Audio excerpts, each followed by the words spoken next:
What? What's funny?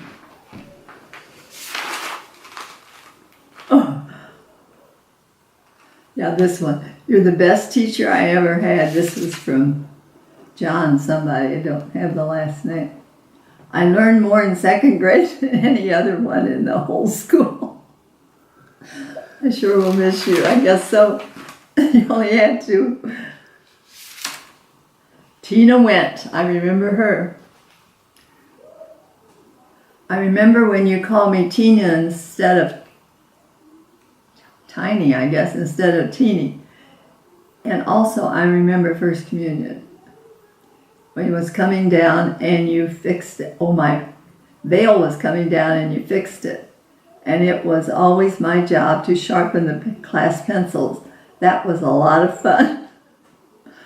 I had a great time in second grade.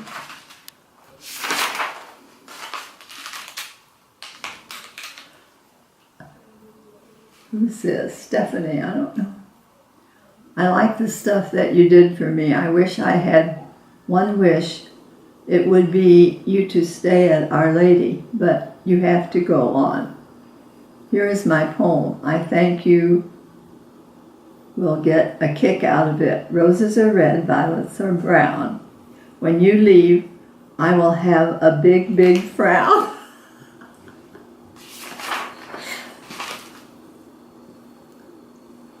I will miss you a lot. You were a good teacher to me and you helped me study. You helped me make my first communion. You helped me make my first confession.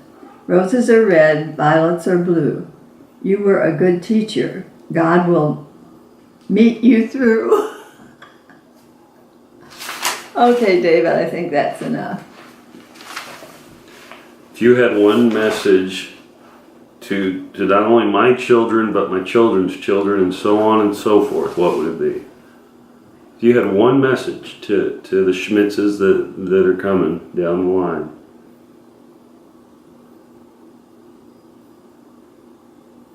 Have faith.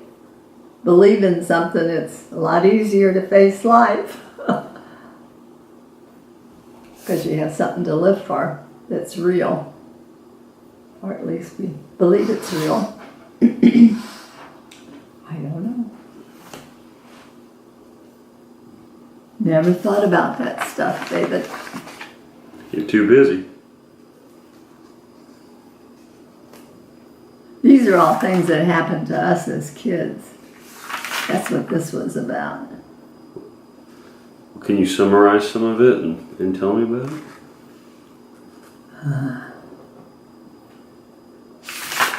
You can read it if that'd be easier, and it's it's no rush by any means. I don't want you to lose breath or anything like that. Just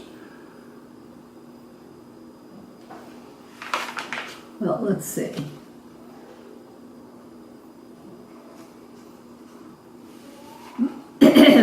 Jean always swore that the attic was haunted at home.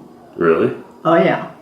Jean swears while she was home alone, the dresser in the next room, which sat in front of the attic door, was moved by someone.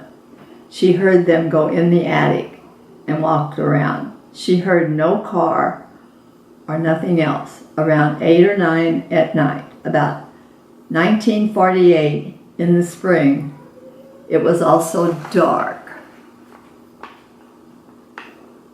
I guess that's what Jean thought. A rooster almost flogged Stanley and Jean. The rooster had him. Jean was supposed to watch Stanley and feed the chickens, but she was scared to death. Jim and Jack would throw hay on, and Jean would have to trumpet. Jean liked to go do outside work and loved to cook, but couldn't wash dishes at the age of 12, documented by James Smith. Oh, it's your grandpa. Jerry loved to drive and was almost killed on a tractor. Stanley was riding on the back, but jumped off by the corner of the fence. snow was on the ground and the tractor started to go into the creek. So he cut it too short and the back wheels started climbing the building. Jerry jumped off and ran to tell Dad. When they went back to the tractor, it was sitting upside down, still running. I remember that. I wasn't home. Oh, an old Samson tractor knocked out Dad's teeth in 1929. That was the year they got married. Grandma and your grandma and grandpa. Let's see. Oh, I remember this night well. Jean fell in a scissors and cut she was cutting out paper dolls and she almost bled to death. Doc Baldwin came and Herbie Sampson came and assisted the family about 1940. And Herbie Sampson, I think, was the dad to, there's a Sampson that's a nurse in our parish here, and he takes care of me. Isn't that something? Excuse me.